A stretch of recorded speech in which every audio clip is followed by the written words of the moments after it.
Hey there, it's Shauna. Welcome to your weekly astrology forecast for September 9th. So this week is about acting from inspiration. We have a very inspirational full moon in the sign of Pisces, aspecting Neptune. We also have Mars making an aspect to Jupiter. It's lots of passionate energy and lots of active energy behind that transit. And then we also have Mercury coming together with Venus, which I think is going to be really cool. So I'm excited to share the astrology of this week with you. As always, I have 3 tips for you to make the most out of this week. So before we talk about the aspects, I will go over your lunar report for this week. So this gives the emotional tone of the week. So since we have the full moon, we're essentially going from waxing and growth leading up to the full moon. And then the full moon is kind of like a peak of outward energy, a peak of growth symbolically. And then we move into the waxing phase towards the end of this week and all of next week. So Monday, the moon is in the sign of Capricorn and then Aquarius. So it changes signs on Monday. Tuesday and Wednesday, the moon stays in the sign of Aquarius. And then Thursday, Friday, Saturday, the moon is in Pisces. So we'll have our full moon on Friday. And so I'll talk more about that in a moment. And then Saturday and Sunday, the moon is in Aries. So what to do all of this with all of this? So I do think it's interesting that the whole first part of the week, the moon is in signs that are ruled by the planet Saturn. Capricorn and Aquarius are ruled by Saturn. So there's this more serious tone. And since the moon is waxing, I would take that as feeling like there's a lot to be done. Could be lots of projects happening. It could just be feeling like a weighted sense of responsibility. And then when the moon is in Pisces, it's a totally different kind of feeling, right? Because Pisces is about going with the flow. It's a water sign. It's a mutable sign. So this has elements of intuition and emotion. And water, it just kind of goes with what's happening. And then mutable also is very changeable. Mutable signs are about change and transition. So it feels like more structure in the week, earlier in the week is beneficial, and then letting things be more free form. That would be Thursday, Friday, Saturday, especially with the full moon, because I find that when there's a full moon, because it is just this apex of energy and it's bringing light to the moon, light to the unconscious, it can kind of feel overwhelming sometimes, or it can just kind of feel like there's a lot going on. So best to plan activities to go with the flow around those days. And then Saturday and Sunday, the moon in Aries, it's going to be the waxing moon, but it's still just coming off of that fullness. So I think any kind of physical activity might be really beneficial. Anything that's a challenge that gets your physical body moving is usually very helpful when the moon is in the sign of Aries. Also of note, Mercury and Venus will be transitioning from Virgo into Libra this week. So that's happening on Saturday towards the end of the week. And it's actually kind of cool because they're going to come together, they're going to conjunct and make an aspect, and then move kind of at the same time, same day actually, into the next sign. So I'll talk more about that in a second, but that's just something to note.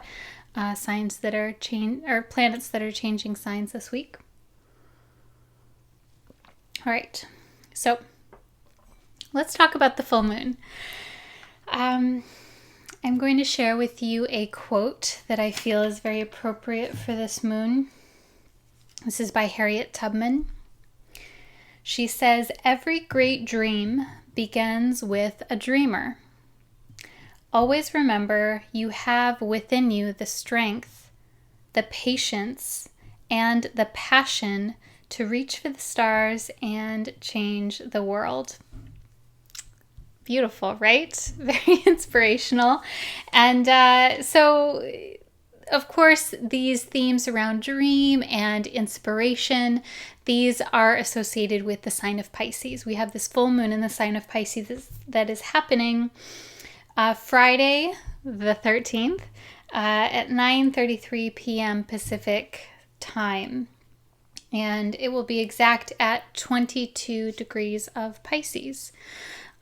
So this full moon already has like this, again, kind of like an apex energy. It's like everything being full throttle to the max, symbolically at an emotional level, at an unconscious level. So again, this is where feelings may feel really amped up.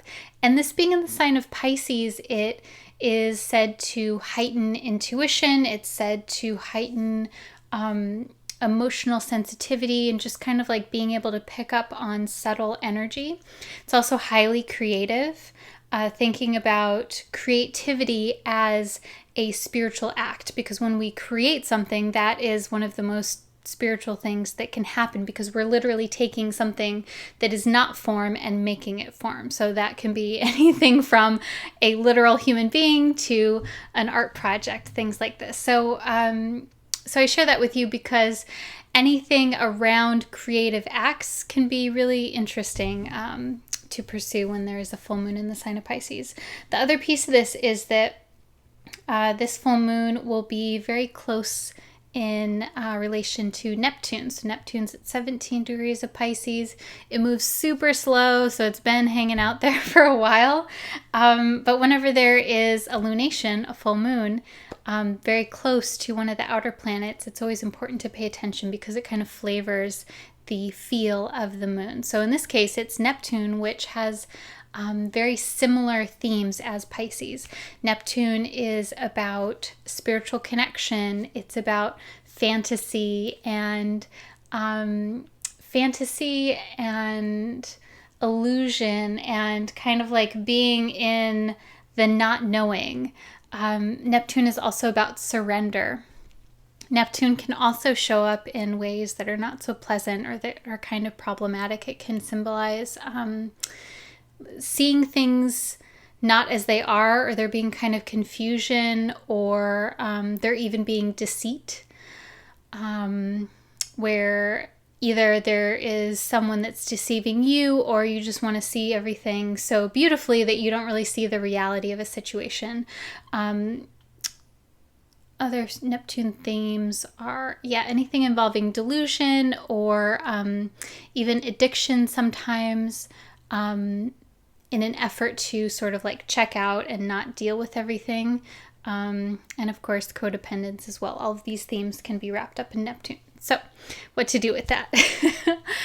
So I share this with you because whenever there is Pisces involved and whenever there's Neptune involved, there can be a tendency to want to just like not deal with everything because there's too much sensitivity.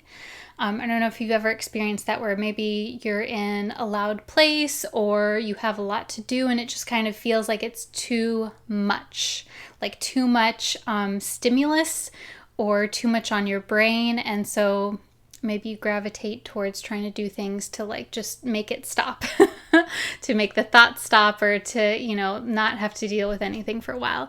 And so of course there are healthy ways to do this. And then there are ways that would, cause damage over time. So that can be things like addiction to food or substances or even work or TV, any of those things. So that's not to say that you're going to feel that way, but I just want to share with you, if you start to feel overwhelmed in any way, or you start to feel like you're taking on the energy or the emotions of the people that you're around, take some time to, as much as you can, separate yourself from situations that feel like they're too much, and try to put yourself in situations where things are more soothing, where things are quiet or calm. That can sometimes be a nice reset.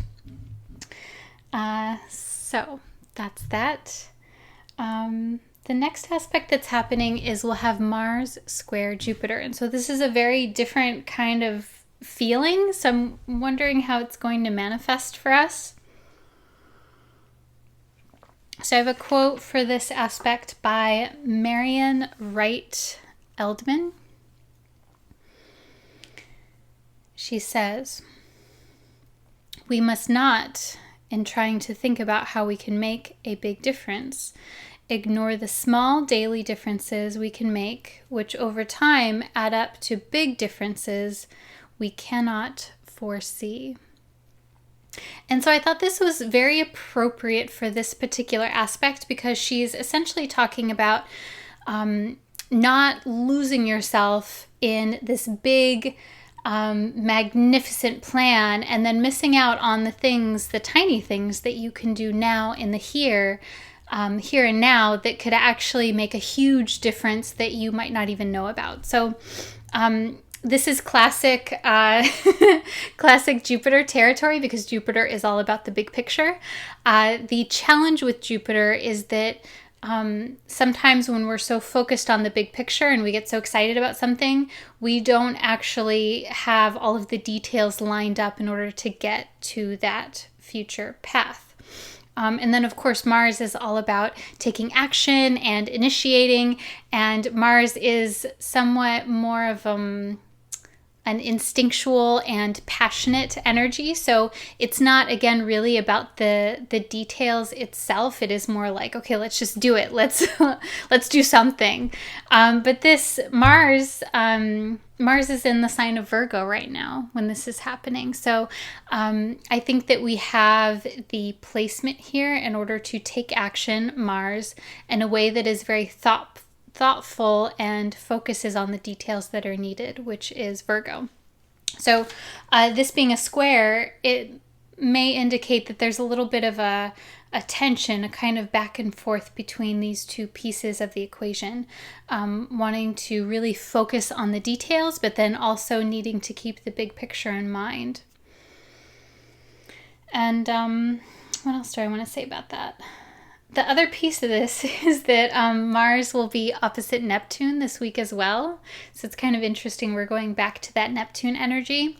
And Mars, Neptune is about going with the flow. It's about still taking action, yes, because it's Mars. But then Neptune adds this layer of unknown, a layer of things not being super clear, or maybe things being very changeable, kind of like you do something, but then it doesn't necessarily take root in the way that you wanted. So I would just notice, what's happening this week when you're taking action. It's important, especially with Neptune, to take action because you want to, and then to let go of expectations for the results as much as you can. I mean, I know we all do this, and it's hard to just do things and not expect a specific result. We're kind of trained to do that, especially in the workplace. It's very necessary. But when Neptune comes in, it is about this idea of surrender, of acting and then allowing for things to happen, and for the focus to be on your effort and your will, and action coming from your heart and desire, and then things will move when they're ready to move. Things will play out when the timing is right, and all you have to do is just keep doing your part and taking the action. So I hope that is helpful and makes sense. The last aspect that's happening this week is Mercury conjunct Venus. So I want to tell you, I have mixed feelings, I think, about this aspect, because Mercury is about communication. Venus is about social relationships. And these two coming together shows that there is a desire to connect socially, to share ideas, to have basically to have conversations that go well, because Venus has this kind of pleasing and beneficial and kind of like a smoothing over effect with things. And we're talking about our ability to communicate and share ideas. The challenge with this is that Venus is in the sign of Virgo, which is the fall. of Venus. So Venus doesn't do well in the sign of Virgo traditionally because Virgo is not necessarily associated with things that are Venusian. Virgo is about details, it's about practicality, it's about pulling things apart and then putting them back together. It's about systems. So that being said, I still feel like this will be a beneficial coming together and a really great time if you want to have conversations or do any kind of creative work, which is also Venus, that involves Virgo type themes. So if you have some shit that you got to get done, you got some organizing or anything that involves like really being on top of the details or kind of like talking to someone about something where you need to kind of like hash out, okay, what's going on? What do we need to do about it? That kind of thing is all Virgo energy as well. So before I talk too much, I do want to share a quote that I thought was really nice for this aspect. So this is by from Vera Nazarlan. She says, "Sometimes reaching out and taking someone's hand is the beginning of a journey. At other times, it is allowing another to take yours." And I thought this was really sweet because it is this like Venus Mercury. It is like, yeah, let's take hands and let's talk about stuff. Let's connect. It is a super brief transit because these two planets move very quickly. So they like come together and then they're done. It's not, it doesn't have the same level of long-term effect or deep effect as maybe like Venus Saturn, or especially as Mars Jupiter. Like we have Mars Jupiter this week, but it's still a really sweet transit. So let's see. The other part of this too that's really interesting is that this aspect is happening at 29 degrees of Virgo. So it's like the very last bit of Virgo. It's actually happening at 29 degrees, like 50 minutes or something like that. So it's even the last tiny part of the last degree in Virgo. And then Mercury and Venus move into the sign of Libra. So I think that's also really interesting as well, is that maybe the conversations that we're having this week are wrapping up, or they're kind of like conversations where things are being elaborated on or circled back on, on topics that were being discussed in the past month or so. And then Venus does super well in the sign of Libra, of course, because Libra is ruled by Venus. So it feels like a very harmonious kind of transition. All right, so I have 3 tips for you. Tip number 1 is act from inspiration this week. You have so much energy around acting from your gut, from acting from inspiration and intuitions, looking for synchronicity, things like this. So I would really pay attention to this. Of course, that's something that's I would advocate for all the time, but especially this week when we have so much of this Pisces energy. We have the Mars opposite Neptune. It's really great to pay attention to what it is that you're inspired by. Number 2, focus on purpose. And this is Virgo territory. This is because all of the aspects that we have this week are involving Virgo. Sun is in the sign of Virgo. So I think that also tempers all of this creative and imaginative energy, all of this Pisces and Neptune energy. Because I think that, especially with the moon in Pisces, I know if people that have this placement with the moon in Pisces, they can just get lost in, inspiration. And then it's been, like an hour or a day and they're like, oh my gosh, what I haven't been focused on the thing that I actually need to get done. So I would definitely focus on purpose, hold that acting from inspiration, but then stay focused on what your purpose is for, today, for this week, for this next hour. You can even set little mini goals for yourself. That's also very Virgo-ish. Tip number 3 is to keep things in perspective. And so with this, we're tapping into the Mars-Jupiter energy. I think there is kind of this dance this week between being focused on the here and the now and the present, whether that is the present inspiration or the present to-do list, versus that. And then where is it that you're going the long term? Like, why are you doing the things that you're doing this week, this day, this month? Where is it leading you to? So that, again, is very Jupiter energy, to keep things in perspective. All right, so let's pull some tarot cards and see what is recommended for the week.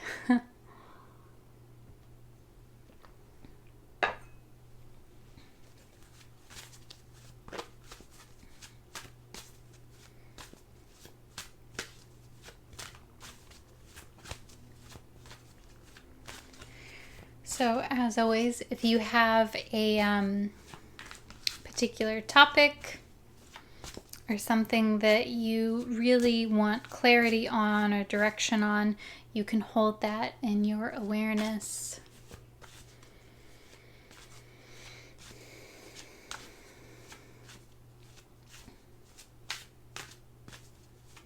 Or this can simply be a general guidance for the week.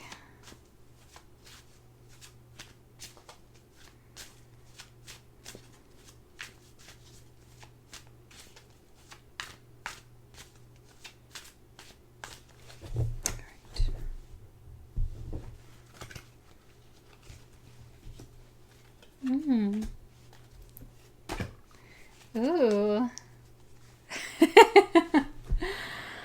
All right, so one at a time and then all together, okay?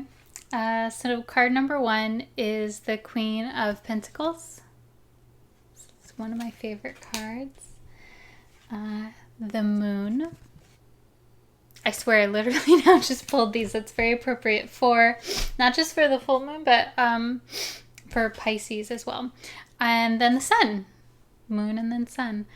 This one I pulled reversed. The other two were upright.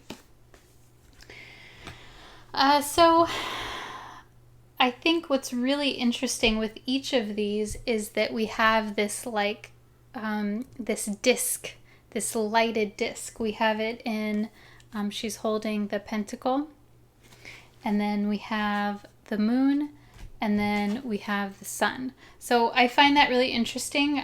I don't know what associations you may have, but that reminds me of the solar plexus, this like bright yellow disc, which reminds me about confidence and willpower and having a sense of initiation and moving into the world. So that's my first instinctual, that's the thing that I notice. The Queen of Pentacles is it's a very nurturing kind of card. So queens always symbolize a person who has a feminine leadership kind of presence. The feminine energy that is about holding space and presence and commands attention.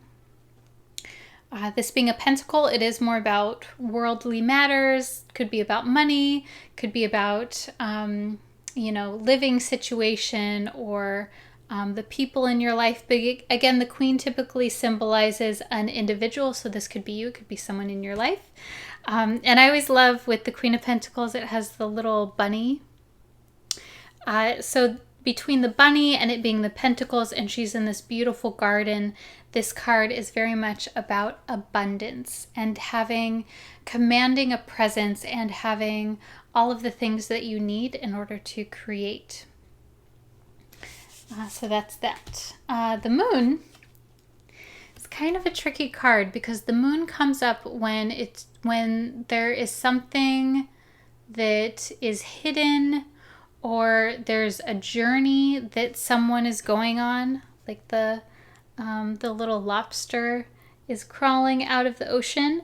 The ocean typically symbolizes the unconscious, the deep unconscious. The lobster is moving out of the unconscious and taking this journey to the mountains with his little animal friends.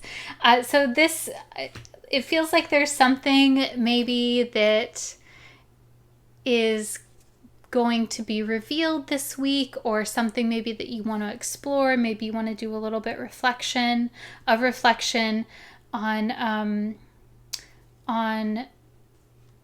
things that keep coming up in your life, patterns that keep coming up. Do you continue to have a similar challenge around some type of situation or dynamic? And like, what's really going on there? What is it within your response, your reaction that maybe is somehow tied into that situation? Again, that's not always the case. It could just be something simply unknown and exploring the unknown. But this card also does come up when there's something inside of you that is also hidden from your own view. And then the sun. So the sun card is about optimism. It's about confidence. It is about happiness and luck and joy. All of those beautiful, wonderful qualities. So I'm really curious because I pulled this reversed. And so I'm not sure what that means for you, but I would imagine maybe it's a reminder to connect with things that bring you joy and positivity and uplifting kind of feelings. It's interesting because the moon feels very different within this context. The moon is like, there's something like hidden and let's explore it and let's go on this underworld kind of journey. And then the sun is showing that maybe when you do that, then there's a sense of confidence that happens, or there's a sense of joy that comes up just naturally by going through that process and going within. So again, I'm curious what resonates with you, and I always love hearing your own associations for the cards. I think whatever it is that the card symbolizes to you is always the most important. So that's your horoscope for the week. I hope you like this. If you are interested in especially things around working with boundaries, and we talked a little bit about Neptune and codependence and working with your own sensitivity, you can check out my free video series called Boundaries with Heart for Empaths at neofeminineastrology.com. Again, it's totally free. You just go to my website and then a little pop-up thing pops up. I've really enjoyed reading your comments for those of you that have signed up for it. So I'm really happy that you're enjoying it. And I always love hearing your feedback. And I love talking about stuff like this because I feel like it's very needed, especially for very sensitive people. So I'm wishing you a wonderful week and sending lots of love. And I will talk to you soon. Namaste.